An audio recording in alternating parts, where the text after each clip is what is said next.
यार आज मैं अपने अब्बू का भी बताऊंगी। मेरे अब्बू है ना, मेरे अब्बू मेरे ना, अब्बू ने मुझे हमें शहजादियों की तरह रखा है, शहजादियों की तरह। मेरे अब्बू बहुत अच्छे हैं। मेरे मेरे दोस्त, मेरे माँ बाप मेरे दोस्त थे। कभी भी ना मुझे नहीं याद कि ऐसा थप्पड़ बीमार हो कभी, कभी नहीं।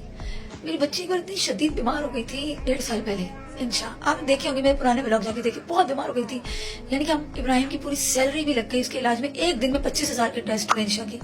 बहुत हालत खराब। इंशा को हेपेटाइटिस ई हो गया था, जो बहुत रेयर है पूरी दुनिया में, लेकिन अगर हो जाता है तो बहुत खतरनाक है। लेकिन अल्लाह ने करम किया, मेरी बच्ची ठीक हुई तो पूरी सैलरी लग गई इंशा के इलाज में। तो अब्बू ने कहा कि बेटा मैंने सुना है कि आजकल तो ना टोटा चावल पका के खा रही है, तू मुझे बताती नहीं तो क्या पता नहीं चलेगा तेरे बाप को। मेरे होते हुए मेरी बेटी इस तरह खाएगी खाना, छोटे छोटे बच्चों को पेट काट के जो है खाना खिलाएगी, तो बेटा मेरा फायदा क्या तेरे बाप होने का। तू आज मैं तेरे लिए राशन मंगा के रखा है और 5,000 भी रखे तेरे लिए, तू आज और लेकर जा। मैंने कहा अब्बू यार आप क्यों इतना परेशान होते हो। बोले बड़े मैं परेशान जब होऊंगा जब तू पेट भर के नहीं खाएगी और तू नहीं बताएगी जब मैं परेशान होगा। मैंने कहा अब्बू मैं आऊंगी, आप फिक्र नहीं करो। फिर कुछ दिनों के बाद मैं गई तो अब्बू बहुत बीमार, बुखार इतना तेज। तो मैंने कुछ भी नहीं सोचा समझा और अब्बू को फौरन अस्पताल लेके चली गई। मैं अपने मियाँ के साथ बाइक पे अब्बू को बिठाया बीच में बाइक के और लेके चली गई अस्पताल। तो अस्पताल में ये हालत, उन्होंने कहा कि हालत बहुत सीरियस है। तो मैंने कहा अब्बू क्या हो गया। बोले बड़े सांस लेने में दिक्कत हो रही है बहुत। 2-3 अस्पतालों में लेके भागे, पता नहीं चल रहा था कि हुआ क्या है। तो इस दौरान है ना मुझे ना राशन याद रहा ना पैसे याद रहे, और कैसे याद रहते कुछ भी नहीं। तो बोले बेटा लेके जाना जरूर। मैंने कहा अब्बू आप अपनी फिक्र करो, मेरी फिक्र अभी छोड़ो, अपनी फिक्र करो।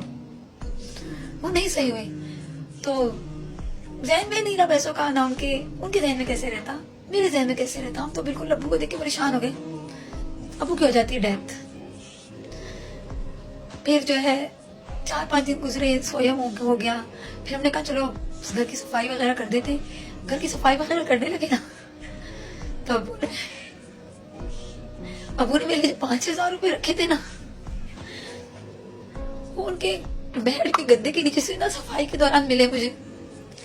मैंने कहा ये देखो अब्बू ने मुझसे कहा था तेरे लिए पैसे रखे हैं। कितने अच्छे होते हैं ना बाबा, बेटियों के लिए, बेटियों को खुशियां देने के तड़प रहे होते हैं।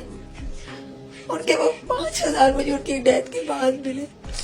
मैंने अम्मी को दे दिया, अम्मी ये मैंने अब्बू की तरफ से आपको दी, अब्बू रख के तो मेरे लिए गए, आपके लिए।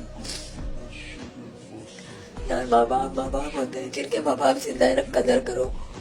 ये हस्तियां फिर नहीं मिलती, फिर आप इस तरह रोते रहोगे अगर कदर नहीं करोगे। माँ बाप बहुत अच्छे होते हैं।